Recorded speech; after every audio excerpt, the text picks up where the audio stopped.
Hello, guys, and welcome to what is sure to be, and I say this a lot, the most exciting Netrunner series you have ever watched. I'm Steven. And I'm Zach. And this is FFG's World's 2014 Championship, starting off with Game 12.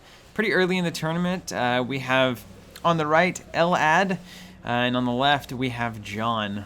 Also known as Matt Stafford. Matt Stafford. I know El-Ad is the Canadian national champion. Really? Yes. Congrats. And Jon has won at least one regional, and I remember because he, I believe, was using the NBN deck that I was using in the regionals that I was winning, and he said, "Hey, dude, I love your deck." And then as it turns out, Jon is one of the coolest dudes around. He's one of these guys that plays Netrunner that's just too normal. You know what I mean? He's too much like of just a normal dude. This guy is so normal. Like Dan, Dan's a normal-ish guy, but he's wild. I mean, he's different, Yeah. And like everyone else, you can say, yeah, we all kind of belong together. Jon, nicest guy I've ever met, man. Such a good dude. I've heard that he's wild and free. Well, he's playing NEH, so he can't be too free. Am I right? You are right. We have El-Ad playing Andromeda, and we have NEH over here on the left. The old Yawn Fest, as a lot of people call it, but the 9-card Yawn. To be honest, these matchups are oftentimes some of the most exciting. Andromeda can put the early pressure on NEH that has to happen to try to score at least 2 to 4 points before they get on their second Astro counter. And then on the other end, NBN, this is the one deck that has the ability to outrace a really well-running criminal deck. So we usually see some really exciting games here, and we're going to see what El-Ad's going to bring to the table. Starting out with a classic opening, Desperado. And one thing that, we consistently see criminals in the top tables, and there's a good reason for that. And maybe the most significant reason is that their economy gets established very early, and then it's based on the early pressure that they're putting on. So like you see here, Andromeda's great here because you can drop your Desperado, your Dirty Laundry, you run, you get your money, your extra money. Gonna drop some daily casts as well. And they also have Fairy, which is a very important early running tool that really avoids any kind of crazy trouble. A lot of other factions, and there it is. That's really like exactly what Andy wants, right? Yes. It's Desperado, it's a Dirty Laundry. Yes. It's a... The only thing that he might want to trade is daily cast for security testing. Don't know if he's on the security testing train, but it's usually pretty good against NEH. Their ice is a little bit light and porous, and they don't want to spend at icing archives generally.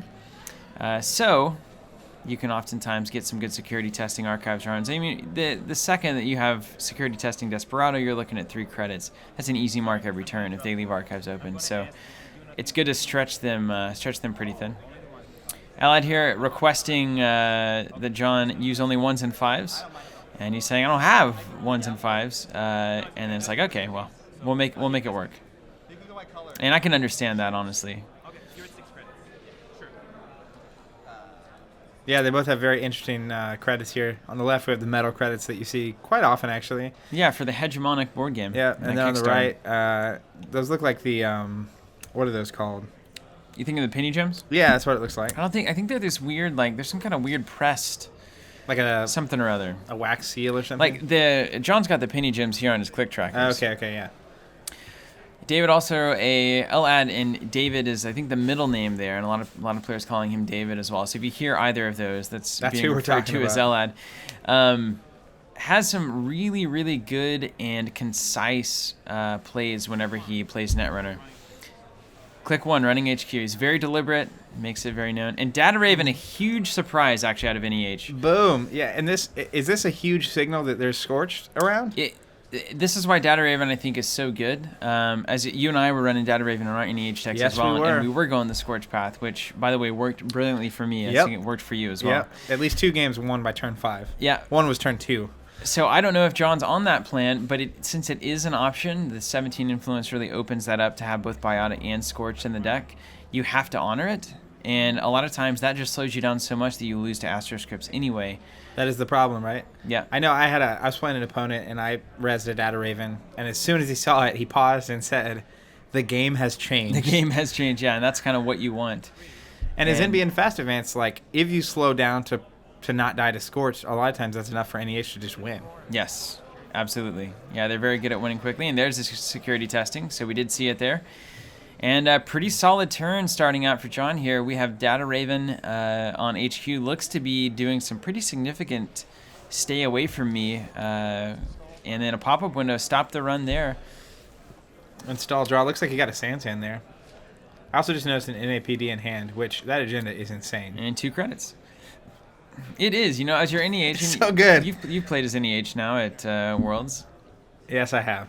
And it's great, but you stared at an HQ a bunch, That's pretty much its role, is to not get stolen and wait for you to draw into the better agendas. That is correct. There's a Corroder. That's going to shut down that wraparound that could well be behind the R&D there, behind the pop-up.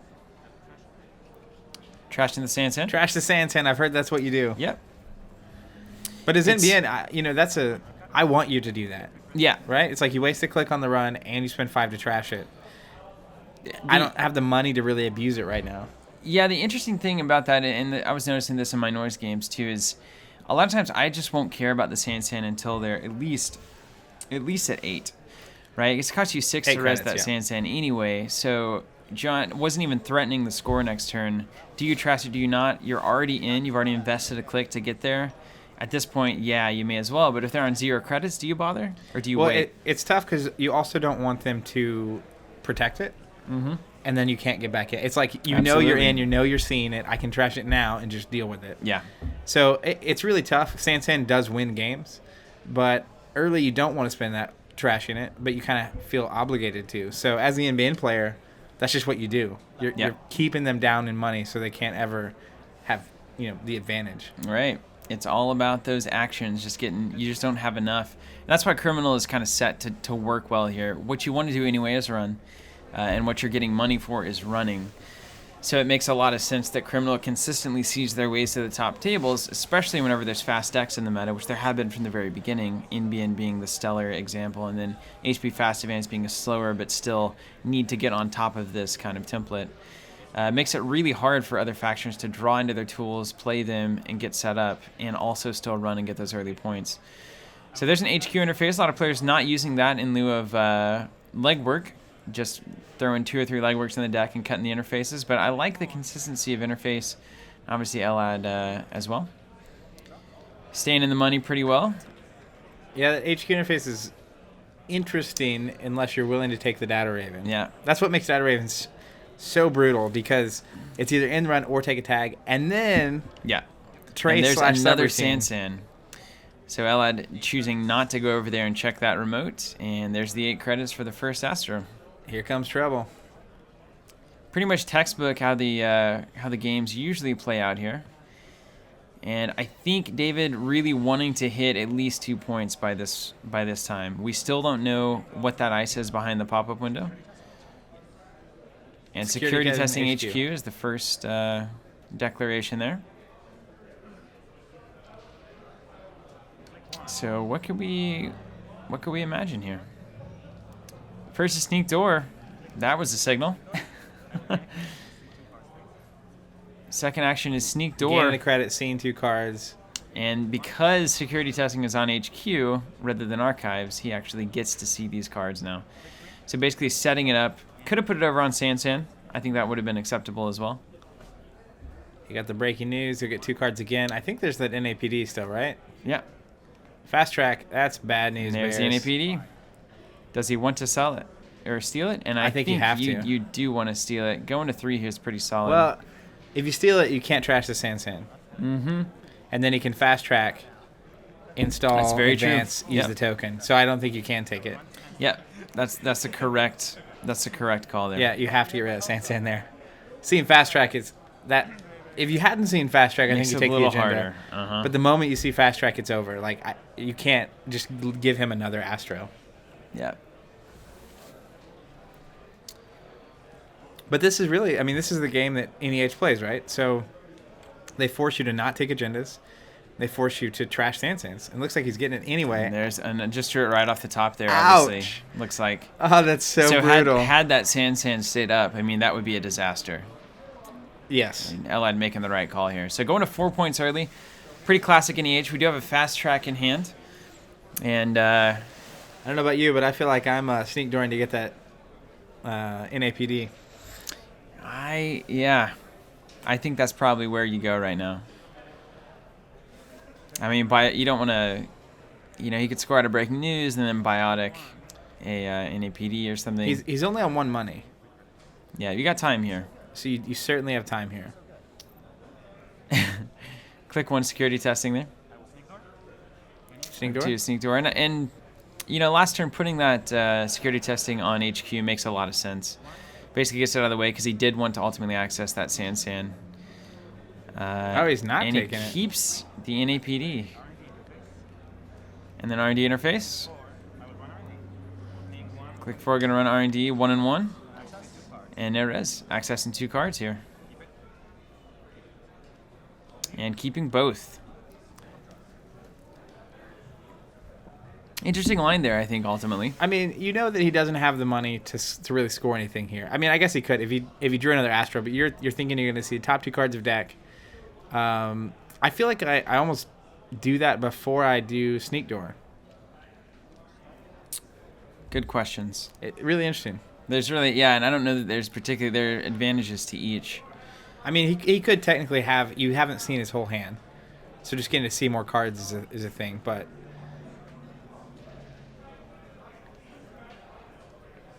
And installing that new remote there. And just gaining some money the hard way. Yeah, install it to draw. It's really powerful.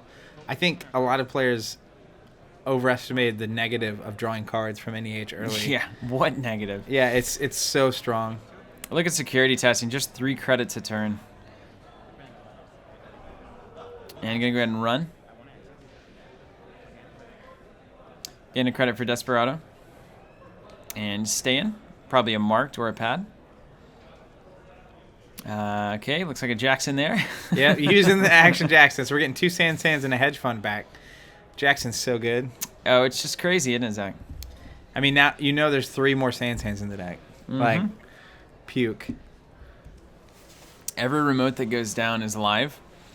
And that's the thing that NEH decks are really evolving into, and maybe the better players have always realized that your marked accounts and your pad campaigns are probably at their strongest before they're rezzed, because your opponent just has to check them and make sure that you're not popping out of Sansan.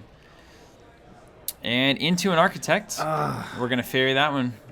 Yeah, Architect is so good. This is how strong Architect is that, yeah, I'm willing to spend a ferry on that, no doubt. Not even a question. Yeah, that could just go real bad. All right, Ambient on no money here. Yeah, and El-Ad really, it's not really a gambit, I would say, but certainly making the decision to clog the hand up here with NAPDs, or at least trying to leave them in there. So we know if Fast Track and NAPD is in hand, that leaves 3 live cards. Not a whole lot of space to hold on to tools like your Biotics and maybe some ice you want to put somewhere else. There's a Sweep Squeak. So we're going to see if it pays off here, and I think that's a really good consideration because a lot of people are having trouble beating NEH. And maybe it's because we're using the same lines of thinking, stealing the NAPDs, taking the economy hits instead of just letting them sit in hand. Yeah, I mean, ultimately, as the NEH player, you don't want to score. Rarely have I ever scored, NAPDs. if ever, in an I NAPD. mean, you do it to win. Yes. Like, if you have an Astro counter and a Sansan out, it's if Jon scores a breaking news here, it's all of a sudden everything is a threat. That's a you could Biotic and Astro counter into anything. So that is a high priority for him. I don't know if it's worth fast tracking for, probably not ultimately, but he's it's doing definitely a consideration. Pretty good job of making sure he knows what's in hand and also checking getting the R&D lock on. Yeah, Architect's going to make that an issue. Yeah, and we only assume that Mimic's imported. That's my guess. Could be a special order and a Mimic play. Surely he has a FIM, right? Yeah, you would expect to have a FIM, at least one, probably two. FIM's got to be a FIM here would be phenomenal. I know Architect really kind of pushed a lot of criminal players to go ahead and put that one Mimic in. You got special order and faction. You're probably running a few of them anyway. You may as well have the tools. Yeah. And Architect is so good. Yeah. Yeah, it is so crazy. I was running a Kate deck the day before, and Atman on 4 is the jam, right? And the number of times an Architect would just get me was the worst. Man. Yeah, it's just and the worst face planting ice. I have a clone chip and a parasite and 10 data sucker tokens, and it's just like, nope. Not going to do it. Don't matter. There's a special order, so we will see if El-Ad has the Mimic or not. And if he does, this is going to be a very strong... Yep, there it is. Yeah. That's really exactly what you want here. Yeah, Mimic stock really went up with this piece of ice because it's really hard to get it out of a deck. Architect is just so good that you pretty much want it in everything that you're building these days. And without Parasite Recursion taking care of it, you just have to break it for 2 every single time. So Talk now about attacks for 4 credits, huh? He can now see 2 cards from top of deck for 2 credits or 3 credits. 3 credits total, yeah. Without the Architect being able to trigger, so. And that's what he's doing. He gets 1 back from Desperado, so it's really 2 credits. Not a bad deal at all. That's the kind of efficiency you're looking for at this phase of the game. And just gold brick in here, and getting a lot of accesses and just not seeing the payoff. And I mean, he hasn't lost yet. No, right? no, certainly. So. But being able to check the deck like that is making it really nice for him to make sure his opponent can't just rush out agendas. Yep. And now the problem is, with these NEH decks, giving them the time. We've got 4 points scored in Astro Counter. Nothing but time to build money, ice up some things, make it more expensive, find either the toll booths or start running a little bit more taxing stuff. I mean, this is where you can also drop the NAPD as a remote to draw a card. And it's like, I'm going to force you to check it and then pay 4 if you want it. Yeah. Instead of getting what I want you to not get, which is my deck or my hand. Basically. And so hard to lock down there. And there's some more ice. And that's what's going to allow him to do is really secure both of those servers.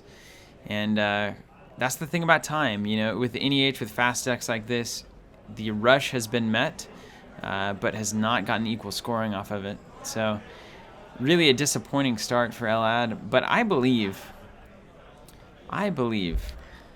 he's got the tools to be okay. The thing about NEH is the long-term economy gets better for NEH over time, not worse. They start getting their pad campaigns up, they start getting their marked accounts up, they've drawn into their hedge funds, and they don't need to res much more ice. As opposed to the runner side of the equation, which is really just dropping tools to punish runs more R&D interfaces, more HQ interfaces. There's really not anything that El-Ad's going to drop that's incredible. And there's a Data Raven.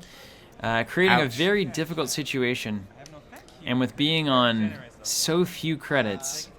Look at that beautiful tag. Just shines like a rainbow, doesn't it? Do you know where you can get those tokens? I don't know. Somebody tell me where to get them tokens. I hear some hipsters from Oklahoma make those. What a great term. If I knew that phrase was going to be uttered, 10 years ago, I'd have rejoiced in the streets. This is my life. Jon having a pretty eclectic mix of tokens there. A lot of data tokens there, which I'm happy to see, but going with the hegemon and credits. Yeah, it looks like his money is Thanks, Jon. Metal, which is, hey, that's cool. Thanks, Jon. Our credit's not good enough for you, man. I mean, they're not metal. I understand that, right? Nothing in Netrunner's metal, right? There's the NAPD, and now we're stealing it. That's fair. Okay. I mean, you've got your setup now at this point, right? Yeah. He was still paying for that, needing to get the Mimic out, needing to get his R&D and HQ interfaces. So now it's just scoring money. It's really just scoring money at this point. Yep. I mean, you have can't a barrier deal and with a code Sentry gates yet, Breaker but out. Code Gates' enemy out. The only thing is Toll Booth. It's Toll and Booth. if NEH is running Toll Booth, no, I'll tell you what fine. it is. It's Toll Booth, it's Quandary, and it's Enigma. And we're about to see one of those, I have no doubt, on the top of one of these central servers. Quandary is the bomb, so we're aware. Yeah. You want to waste a Parasite on that? Okay. Yeah. And with Yogg kind of... This is a scoring window. Yeah. That's what we call that. Yogg versus Lotus Field versus Quandary versus Enigma versus Toll Booth is so hard. Lotus Field makes me angry, by the way. Well, it's good. All right, pad campaign is security tested for click 1. Looks Seems clean. okay. Click 2 is sneak door. And we've got taggies everywhere. I think El-Ad at this point has really made the decision to not care about tags whatsoever. Could also have a shutdown. A lot of times if you eat the traces on these data ravens, then shut it down, it's a fair trade. And maybe that's what we're looking at here. That would be rather good. Yeah, because then if he just never runs archives again, you just never get the tokens. Yeah, I got to keep that. Didn't have the money to trash. Boom, nailed it. Boy, that's an important steal there. Oh, man. Boy, Jon, that is just a tough one there, and that's kind of what the problem with Data Raven Alton. There's the shutdown. Boom. So, man, you called it. I've played a few games. So now, basically, that counter stays there unless he reses it. It is dead. Yep. He can't use it. He can't use it. If he comes back in with Sneak Door, he can. And removes the tag. So this gets really interesting. Jon really just needing him to not steal that Beal there, and he could go to 6 points and then fast track, anything. Breaking news for the win. But now it gets a little harder. That's so brutal. And that is the ultimate problem with Data Raven, is that it doesn't stop the runner. If the runner says, well, I could die to Scorched, but I'm just going to hope they don't have it. He's seen all the cards in Jon's hand. He's seen R&D. Maybe it's just not around. Why do I care about tags? Absolutely. And at that point, it's like security testing is the only reason to be scared. So you have these moments where the runner can literally just get 4 turns or 4 actions worth of access, and they take 20,000 tags, and you have no way to punish them for doing that. So we're going to see if that actually is going to be a contributing factor in this one. El-Ad could certainly go harder, and getting credit trash in the Sansan. Yep. But that's okay, right? If you're the NEH player here, more time. And if El-Ad decides to go crazy for tags, all of a sudden HQ through Sneak Door or normal means is wide open. And so it's pretty scary. Pretty scary, especially when you don't draw your punishment tools. If El-Ad had seen a closed accounts or a Scorched in hand early on, this would be a much different game. Well, El-Ad's not keeping enough money for closed accounts to matter. Right, yeah. Maybe that's his ultimate plan. Man, the world for a 3-2 agenda right here is the NBN player. Yeah. The whole entire world. The world, yeah. And that's why, a lot of these matchups are kind of interesting when you talking about like high-level competitive Netrunner and who's the best, who's the worst, those kinds of things. There's a fast track. Anything could easily, that was on the top of the deck that Jon needs right now, could easily have been an agenda that El-Ad saw 4 turns ago. So it's kind of hard to keep up with how weirdly variant those kinds of situations can be. It's like, I happen to draw my Astro and score it, or you could have stolen it next turn. It's like, who's to know? And getting the Astro scared. Do you think there's a biotic here? Yeah, he's got the money for it, yeah. Biotic Astro counter for the 3rd Astro script. Yeah. Man. That's pretty much why Fast Track in this deck is really held to by a lot of people, and why it's very surprising that Benoit, who won Nationals, did not have Fast Track at all in his deck. So a lot of changes we've seen to this deck since Nationals. And there's that 3rd Astro. And that, my friends, is called the Astro Train. Every agenda, at this point, is pretty much wide open. NAPD being the exception, but it's only 1 Sansan or Biotic Labor away from breaking the seal here. And still on 5 after that. That's pretty amazing. Yeah, this is pretty good. He's also got those 2 pads that David's really not going to have time to deal with. Yeah, no way. So he's got money coming for days. That ice in front of R&D, if that's a quandary, is phenomenally good.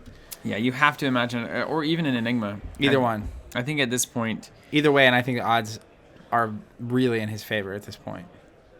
Because all you need to do is draw an agenda. And yeah, then it's just draw an agenda. And he just shuffled his deck, so who knows?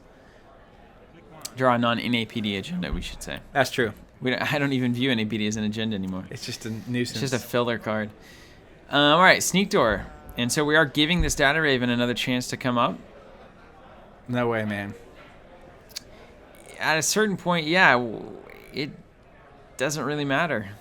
Wow, he's resonant. Well, Jon... Does he have an agenda in hand? Or maybe he wants David to think he has an agenda in hand. Yeah, Jon may be wanting also to incentivize these tags a little bit. Maybe he does have something up his hand. Maybe he has a Psychographics in the deck. Maybe he has some tool that can get turned on by these tags. And that's game. Wow. Amazing.